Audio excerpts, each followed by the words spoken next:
ବେଳେ ବେଳେ ଗୋଟେ କଥା ଆପଣ ଶୁଣିଥିବେ, କହନ୍ତି ଏଇଟା କୁଳାଙ୍ଗାରଟା, ଯେତେ କମଉଛ ଅଣ୍ଟୁନି।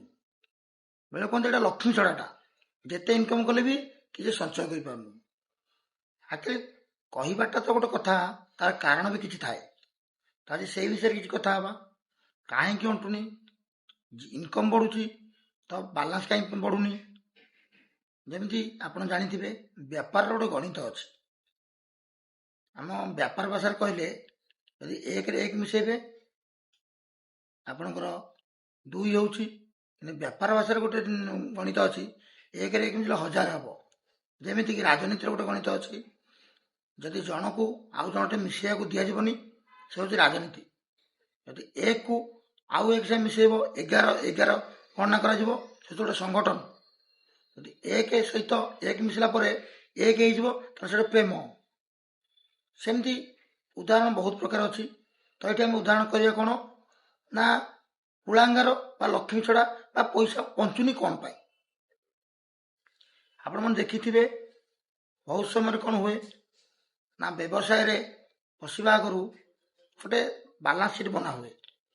ବିଜନେସ୍ ହେବ କେମିତି, ବିଜନେସ୍ କେତେ ପଇସା ଇନଭେଷ୍ଟ କରାଯିବ, ବିଜନେସ୍ ପ୍ରଫିଟ୍ କେତେ ଆସିବ, ବିଜନେସ୍ ଖର୍ଚ୍ଚ କେମିତି ହେବ, ସବୁ ଜିନିଷ ପେନ୍ ଆଣ୍ଡ ପେପରରେ ଗୋଟେ କାଲକୁଲେସନ୍ କରାଯାଏ। କିନ୍ତୁ ପେନ୍ ଆଣ୍ଡ ପେପରଟା ହେଉଛି ଆପଣଙ୍କର ଥିଓରି, ଯେଉଁଟା କୁହନ୍ତି ପୋଥି ବାଇଗଣ, ଆଉ ଗୋଟେ ହେଉଛି ପ୍ରାକ୍ଟିକାଲଟା ହେଉଛି ବାଡ଼ି ବାଇଗଣ। ଯେମିତି ଆପଣ ଯାହା ଭାବିଛନ୍ତି ସେୟା ହେବ ବୋଲି କୌଣସି ଗ୍ୟାରେଣ୍ଟି ନଥାଏ। ବେଳେବେଳେ ହୁଏ କ'ଣ ନା, ଭାବିବାଠୁ ଖର୍ଚ୍ଚ ସେତିକି ହଉ ବା ଅଧିକ ହୋଇଯାଇଥାଏ, କିନ୍ତୁ ଇନକମ୍ ସେ ଅନୁସାରେ ଆସିନଥାଏ। କାରଣ ଇନକମ୍ ତ ଡିପେଣ୍ଡ କରୁଛି ବଜାର ଉପରେ। ବଜାରରୁ କଷ୍ଟମର ଆପଣଙ୍କ ପାଖକୁ ଆସିବେ ତ ଆପଣ ଇନକମ୍ ବଢ଼ିବ। ତ ଏଠି କ'ଣ ହୁଏ ନା, ଆପଣ ଚିନ୍ତା କରିଛନ୍ତି ମୁଁ ଆଡ଼ଭାର୍ଟାଇଜ୍ ଏତିକି ପଇସା ଖର୍ଚ୍ଚ କରିବି, ଅମକ ପାର୍ଟିକି ଏତିକି ଦେବି, ବା ସମକ ଜାଗାରେ ଏତିକି ଲଗେଇବି, ବା କାଗଜପତ୍ର ଏତିକି କରିବି। ବିଭିନ୍ନ ପ୍ରକାର ଆପଣଙ୍କ ପ୍ଲାନ୍ ଥାଏ, ସେ ପ୍ଲାନ୍ ଆପଣ ଚାଲନ୍ତି। କିନ୍ତୁ ସବୁରି ମୂଳରେ ଗୋଟେ ଥାଏ ସେଲ୍ସ। ସେଲ୍ସ ଯଦି ଡାଉନ୍ ରହିଲା ତ ଆପଣ ଇନକମ୍ଟା ଡାଉନ୍ ରହିବ। ତ ସେଲ୍ ଡାଉନ୍ ରହିବ କ'ଣ ପାଇଁ, ଆଉ ଇନକମ୍ ନ ଆସିବାର କାରଣ କ'ଣ? ଆଜି ସେଇ 2-3ଟା ବିଷୟରେ ଆମେ ଆଲୋଚନା କରିବା। ତ ସେଲ୍ ବଢ଼ିବା ବିଷୟରେ କଥା ହେବା, ଆଉ ଖର୍ଚ୍ଚ କମେଇବା ବିଷୟରେ ବି କଥା ହେବା। କାରଣ ଇନକମ୍ର 2ଟା ପାର୍ଟ ଅଛି। ଗୋଟେ ହେଉଛି ଆପଣଙ୍କର କନଜ୍ୟୁମ୍ କରିବେ, ଆଉ ଗୋଟେ ହେଉଛି ଆପଣଙ୍କର ଖର୍ଚ୍ଚ ବଞ୍ଚେଇବେ। ଇନକମ୍ ବଢ଼େଇବେ, ଖର୍ଚ୍ଚ ବଞ୍ଚେଇବେ। ଖର୍ଚ୍ଚ କେମିତି ବଞ୍ଚେଇବେ ପ୍ରଥମେ କଥା ହେବା, ଇନକମ୍ ବଢ଼େଇବାଟା ପରେ ରଖିବା। ତ ଲାଷ୍ଟ ପର୍ଯ୍ୟନ୍ତ ଦେଖନ୍ତୁ, ନିଶ୍ଚୟ କିଛି ଶିଖିବାକୁ ମିଳିବ। ଆଉ ଯଦି ମୋ ଚ୍ୟାନେଲରୁ ଆପଣଙ୍କୁ କିଛି ଶିଖିବାକୁ ମିଳୁଛି ତ ଅନ୍ୟର ଉପକାର କରିବା ଉଦ୍ଦେଶ୍ୟରେ ଆଉ 5 ଜଣଙ୍କୁ ସେୟାର କରନ୍ତୁ, ସବସ୍କ୍ରାଇବ୍ କରନ୍ତୁ। ଆପଣଙ୍କୁ ଏମିତି ବିଭିନ୍ନ ସମୟରେ ବିଭିନ୍ନ ଭଲ ଭଲ ଆପଣଙ୍କ ଶିଖିଲା ଯୋଗ୍ୟ ଭିଡ଼ିଓ ଆପଣଙ୍କ ଦେଖିପାରିବେ। ତ ଯିବା ବିଷୟବସ୍ତୁ ଉପରକୁ।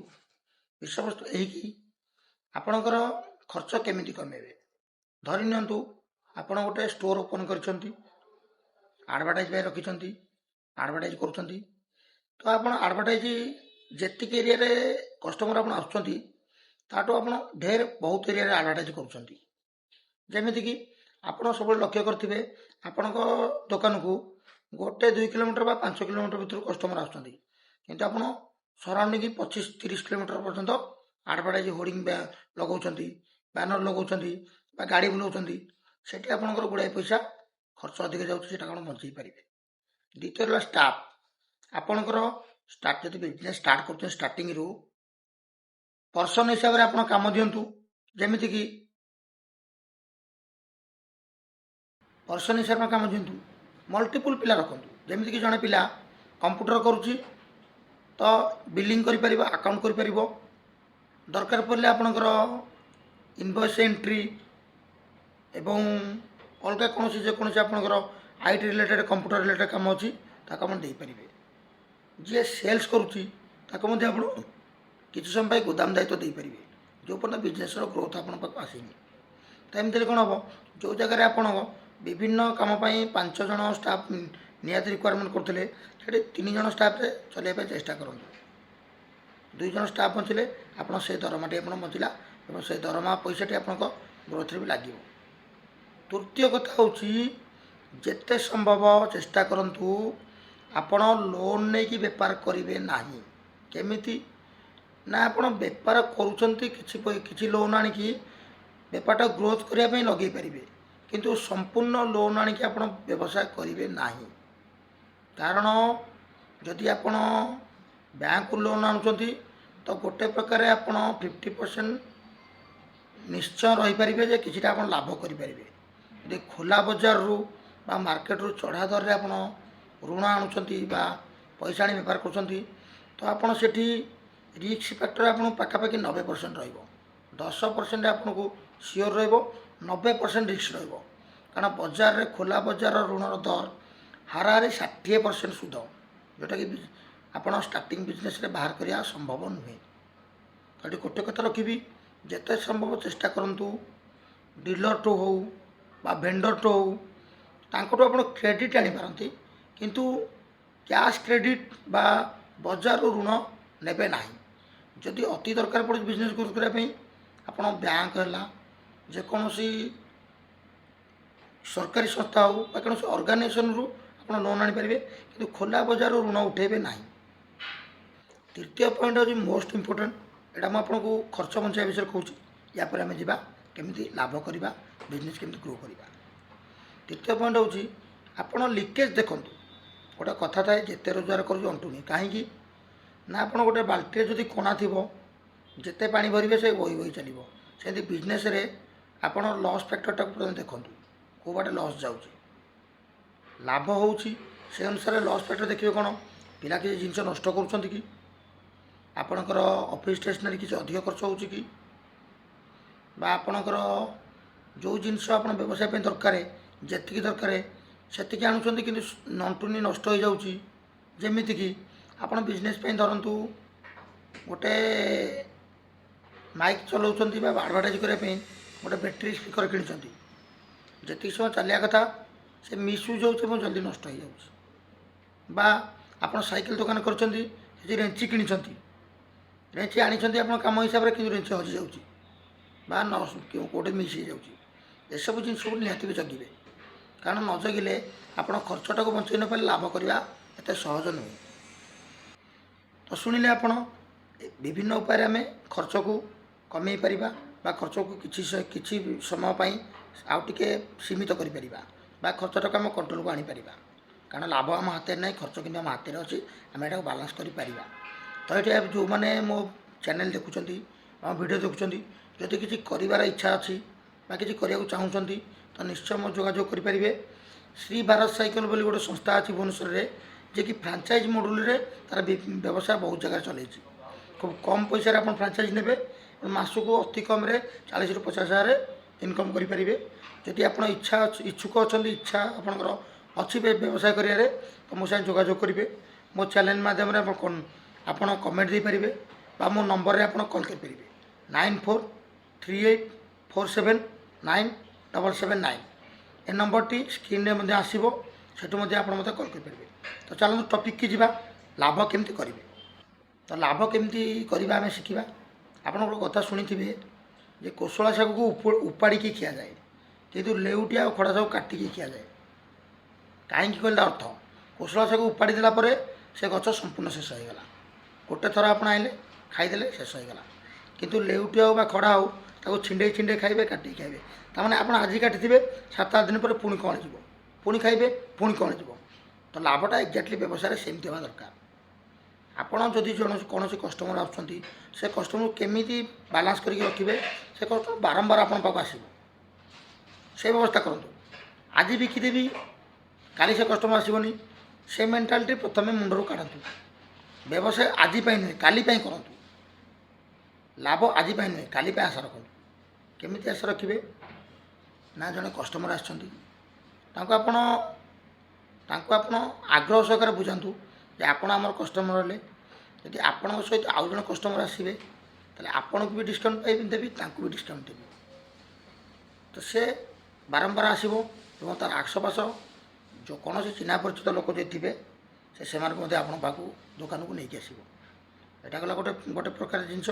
ଆଉ ଗୋଟେ ଜିନିଷ ଅଛି, ଯଦି କଷ୍ଟମର ଆସୁଛନ୍ତି ତାଙ୍କୁ ରିୱାର୍ଡ଼ ଦିଅନ୍ତୁ। କଷ୍ଟମରକୁ ବିଭିନ୍ନ ପ୍ରକାର ସ୍କିମ୍ ଦିଅନ୍ତୁ, ବିଭିନ୍ନ ପ୍ରକାର ଉପହାର ଦିଅନ୍ତୁ। କାରଣ ଗୋଟେ ଛୋଟ ଉପହାର ଯେମିତି ଗୋଟେ 50 ଟଙ୍କାର 30 ଟଙ୍କା ଜିନିଷ କାହାକୁ କିଛି ପ୍ରଭାବ ପକାଇବନି, କିନ୍ତୁ ଯେତେବେଳେ ଉପହାର ମିଳୁଛି ନା, ସେଇଟା ନିହାତି ପ୍ରଭାବ ପକାଇବ। ଯେମିତି ଗୋଟେ ଜାଗାରେ ଜଣକୁ ପ୍ରଶଂସା କଲେ ଜଣଙ୍କର ଗୋଟେ ଆତ୍ମବିଭୋର ଆସେ, ସେ ଜଣେ କଷ୍ଟମରକୁ ଯଦି ଆପଣ ଗୋଟେ ଛୋଟିଆ ଜିନିଷ ଦେବେ ନା, ସେ ସେଇଟା ମନେ ରଖିବ, କ'ଣ ନା ମୋତେ ଗିଫ୍ଟ ଆକାରରେ ମିଳିଛି। ସେଇଟା ଇନ୍ ଫ୍ୟୁଚର୍ ଆପଣ ବିଜନେସ୍ଟାକୁ ନିଶ୍ଚୟ ଗ୍ରୋ କରିବ। ସେ ନିଶ୍ଚୟ 2-3 ଜଣଙ୍କୁ ତା ଟାଇମ୍ ମୋଟିଭ୍ ଅନୁସାରେ ବା ସେ ଯେଉଁ ସମୟରେ ପାଇବ ବା ସୁବିଧା ପାଇଲେ ସେ ନିଶ୍ଚୟ ଆପଣ ଗିଫ୍ଟ ବିଷୟରେ ଜଣେ ଜଣଙ୍କୁ କହିବ। ହୁଏତ ସେ 5 ଜଣଙ୍କୁ ଯଦି କହିଲା ତା ଦେହରୁ 2 ଜଣ ଆପଣ ପୁଣି କଷ୍ଟମର ଆପଣଙ୍କର ହେବେ। କଷ୍ଟମର ତ ଆସିବେ, ଜିନିଷ କିଣିଲେ ବ୍ୟବସାୟ ବଢ଼ିଲା, କଷ୍ଟମରକୁ ଆଇଲେ, ସେ ତ ଗୋଟେ ବାଟ ଗଲା। ବ୍ୟବସାୟ ବଢ଼ାଇବା ପାଇଁ ଦେଖନ୍ତୁ, ଆପଣ ତ ଦୋକାନ ଖୋଲିଛନ୍ତି, ଆପଣ ନିଜେ ବିକିବେନି, ନିଜେ କିଣିବେନି, ସବୁ କାମ କ'ଣ ନିଜେ କରିବେ? ଯଦି ସବୁ କାମ ନିଜେ କରିବେ ତ ଆପଣ ବ୍ୟବସାୟ କେତେବେଳେ ହେବେ? ଆପଣ ତ ମୂଲିଆ ହେଇଯିବେ। ତ ଆପଣ କାହା ଦ୍ୱାରା କରାଇବେ? ଯେମିତିକି ଆପଣ ବିଲିଂ ପାଇଁ ଜଣେ ପିଲା ରଖିଛନ୍ତି, ସେଲ୍ ପାଇଁ ପିଲା ରଖିଛନ୍ତି, ତ ସେମାନଙ୍କୁ ଆପଣ ଆଟ୍ରାକ୍ଟିଭ୍ ଗୋଟେ ଉପହାର ରଖନ୍ତୁ, ଯେମିତିକି ତାଙ୍କୁ ସ୍କିମ୍ ଦିଅନ୍ତୁ। ଯେମିତି ଆପଣ ସେଲ୍ସ ଗ୍ରୁପ୍ରେ 3 ଜଣ ପିଲା ଅଛନ୍ତି, ତାଙ୍କୁ ରଖିବେ ମିନିମମ୍ ଗୋଟେ ସେଲ୍ରେ ଏତିକି। ଯଦି ଗୋଟେ ପିଲା ଦିନକୁ ଏତିକି ସେଲ୍ କରୁଛି, ତାକୁ ଏତିକି କମିଶନ୍ ଦେବି ବା ଏତିକି ଇନିସିଏଟିଭ୍ ଦେବି। ଯଦି ତା ସହିତ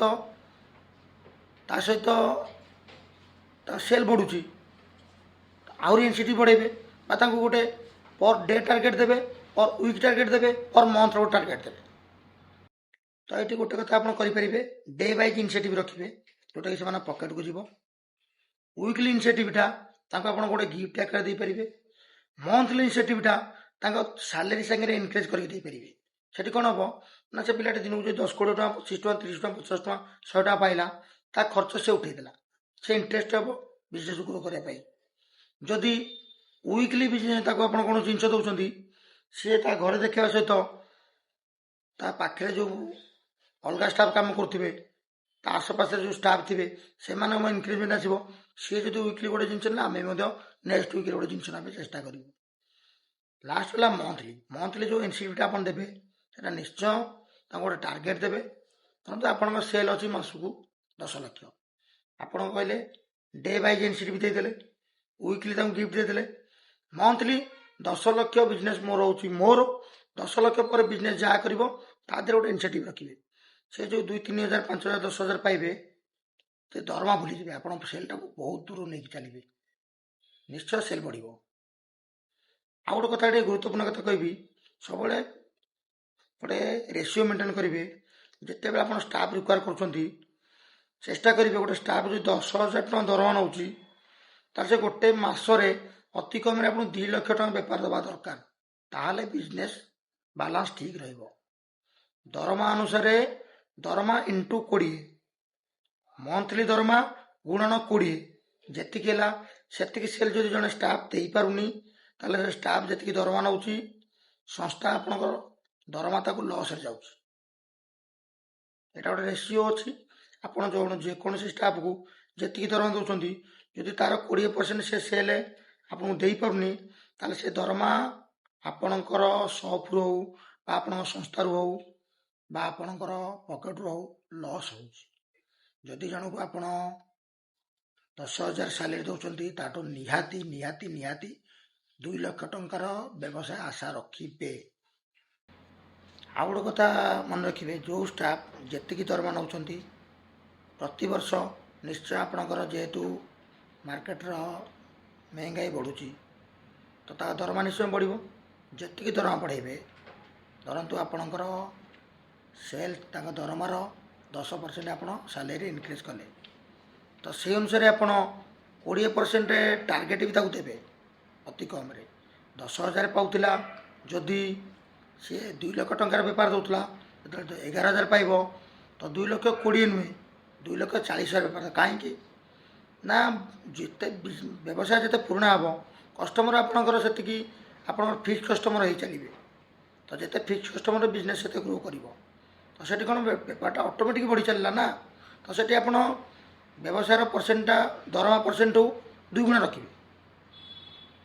ଦରମାର 10 ଗୁଣ ବ୍ୟବସାୟ ଦରକାର, ଏବଂ ପ୍ରତିବର୍ଷ ଦରମା ଯେଉଁ ଦେଉଛନ୍ତି, ଦରମା ଯେତିକି ପରସେଣ୍ଟ ବଢ଼ାଉଛନ୍ତି, ତାର 2 ଗୁଣ ପରସେଣ୍ଟ ଆପଣ ଟାର୍ଗେଟ୍ ତାଙ୍କୁ ଦେବେ, ବାର୍ଷିକ ଟାର୍ଗେଟ୍।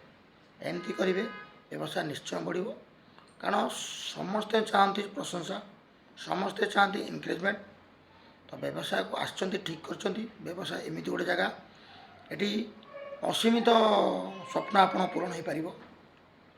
जोटाकि आपणकर चाकरी क्षेत्र में संभव नुहे व्यवसाय करी आप विभिन्न प्रकार ड्रीम अचीव करेंगे तो आपण खर्चटा कमातु व्यवसाय बढ़ातु स्टाफ को मैनेज करूँ एवं छोट मोट कथार स्टाफ को इनकरेजमेंट दिंतु स्टाफ को मोटिवेशन करातु जदि पार्टी प्रति 3 मास 6 मास गोटे स्टाफ मीटिंग निहाती नियंतु आदि पारे कौन से संस्था द्वारा से गोटे सेमिनार अटेंड करने सुजोग दिंतु याद्वारा कौन हम ना स्किल पावर बढ़ आ स्किल पावर बढ़िया द्वारा हूँ सी आपण कम कर आ गोटे कथा करेंगे जदि जड़े स्टाफ पाठ पढ़ा सहित आप कम कर सहित कंडीशन करूँ तो पाठ पढ़ा खर्च तो स्किल कौन सी जिन शिखा चाहूँ मु हेल्प करी मु पैसा देवी किंतु गोटे कंडीशन तू 5 वर्ष कि 3 वर्ष कि 10 वर्ष मो काम करू तो आपन ता पिछे 10,000 50,000 खर्च कले भी आप लॉस जीव ना से पैसा 10 गुण संस्था को फेरब से गोटे स्किल शिखिगले आप संस्था से कम लगे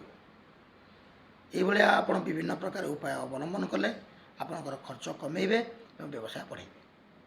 तो धन्यवाद आज आहरी अनेक किसी वीडियो लंबा हो मुझे सर्टकट्रे कही पुणी वीडियो देवी आपन को एमती मो चैनल देखुता यदि भल लगुच निश्चय क्या शेयर करूँ और सब्सक्राइब करूँ आपड़ जदि मो चैनल किसी लाभवान पाँच किसी शिखा जिन पाँच अन्य को निश्चय शेयर करूँ कारण ज्ञान बांटिले बढ़े धन बांटिले कमे ज्ञान बांटिले बढ़े ज्ञान आपणकर जिते बांटे जिते जाना जिनसा आप जिते अधिक लोक जनइबे समस्त लाभ हम तो जदि व्यवसाय मत करने चाहते निश्चय मत जोगाजोग भी करूँ।